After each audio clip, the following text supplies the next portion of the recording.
在11月23日，英国传统军事媒体简氏的一份爆料文章吸引了外界广泛关注。该文章指出，中国已经拥有了一个能够模拟出高达8马赫速度的风洞 FL64。这个风洞是目前中国最新建造的1米量级大型高超音速气动力风洞。有相关人士发现，这个消息其实是前一天我国《环球时报》对外透露的，是我国航空工业集团的大手笔。FL64 风洞是在2019年底正式开工建造，在2020年12月完成通气动载试车，在今年9月份完成主体建设，最高能够模拟总温900 K， 最大模拟高度48公里，拥有吹吸和吹引2种运行模式。需要注意的是，在外界看来 FL64 风洞的性能已经满足了未来新一代高超音速飞行器的一系列相关性能测试，比如进气道、动力模拟、气动热、流动显示等一系列试验。换而言之， FL64 风洞的出现将会为中国未来相关国防装备的研制提供一个重要保障。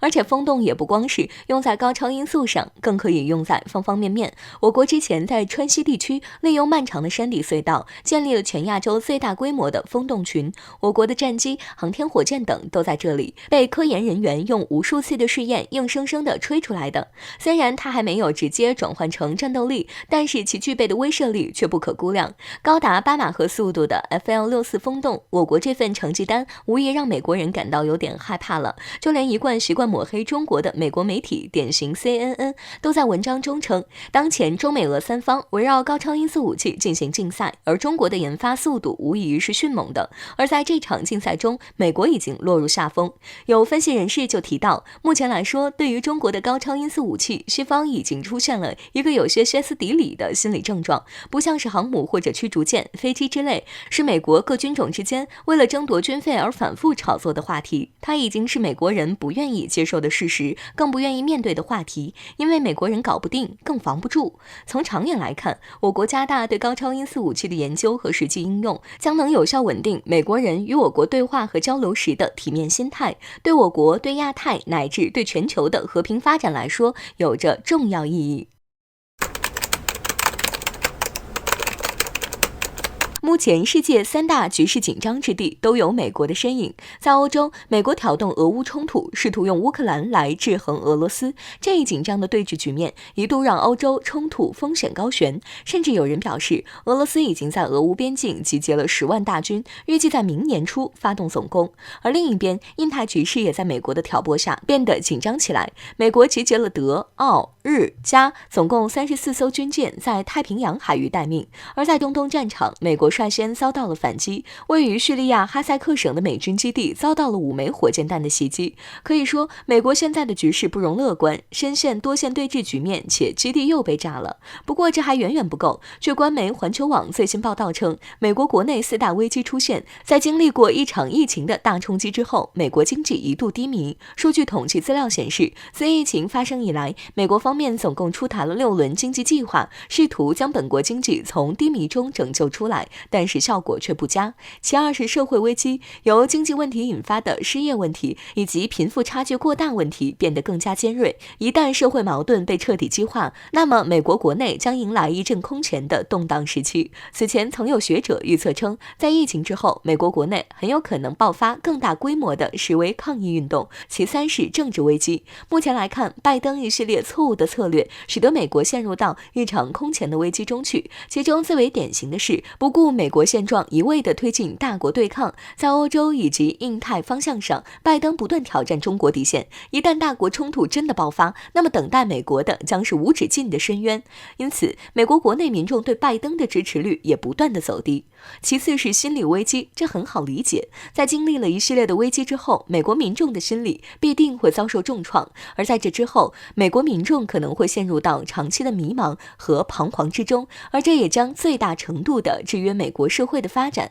所以说，美国目前的情况不容乐观，而在这一局面之下，中国极有可能成为最大的赢家。在同美国的对抗中不战而胜，在认清了中国崛起的强大势头后，美国将中国列为首要竞争对手。正如俄罗斯专家德米特里·米宁所说，中国致力于在其他不同领域发力，并实现自己的目标。在中国持续发力，美国不断衰退的局面下，中国可以不战而胜，似乎在情理之中。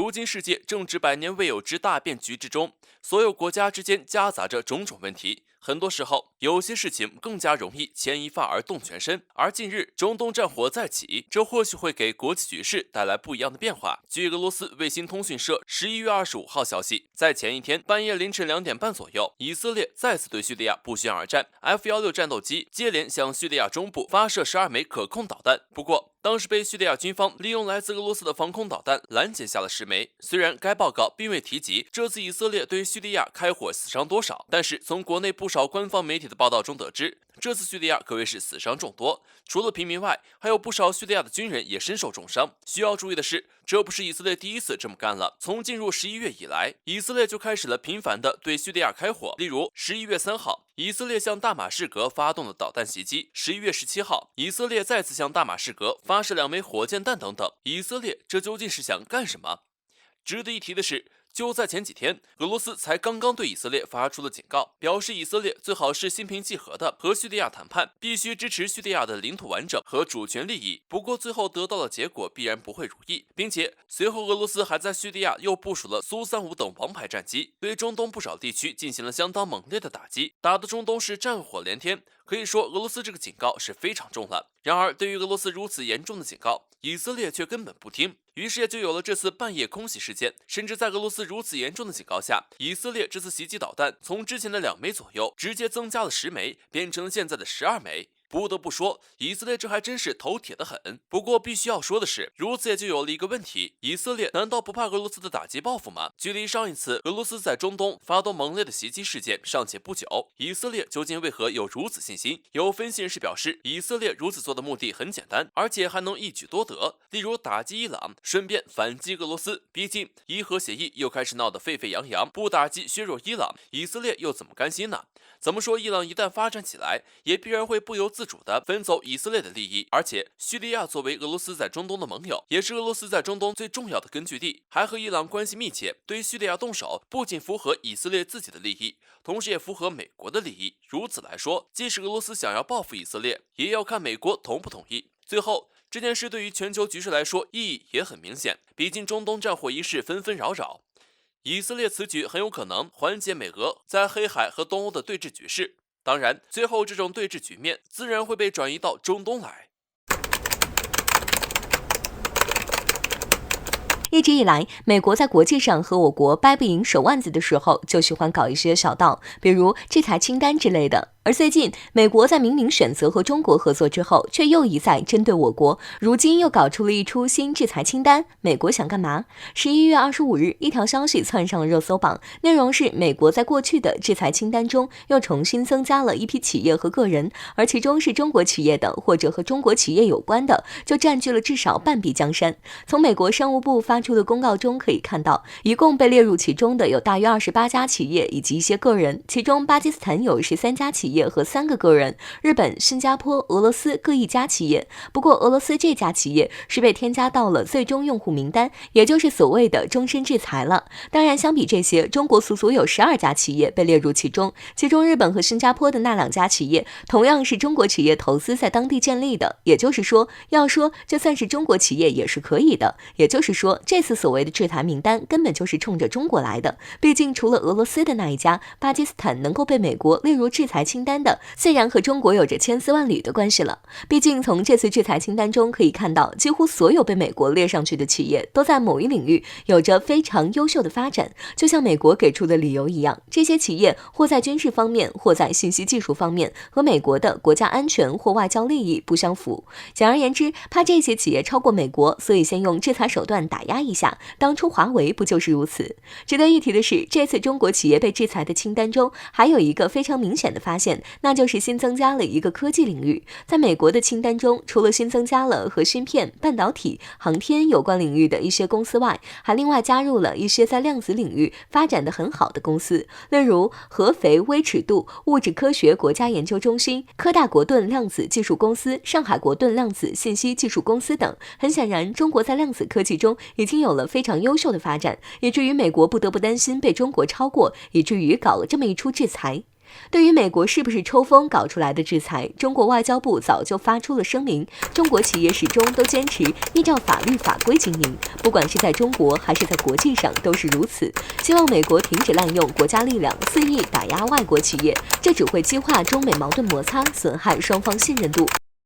而众所周知的是，在11月初，中美刚刚完成了一次视频会晤，并在之后发出的通告中一再表明双方合作的态度。如今，美国如此肆意妄为，难道是想要反悔？如果真是这样，中国必须对此出重拳，让美国学会什么叫尊重，什么叫合作。目前，我国商务部已经发声，表示将会和美国进行严正交涉，且看美国是如何回复的吧。美国最好想好了再解释。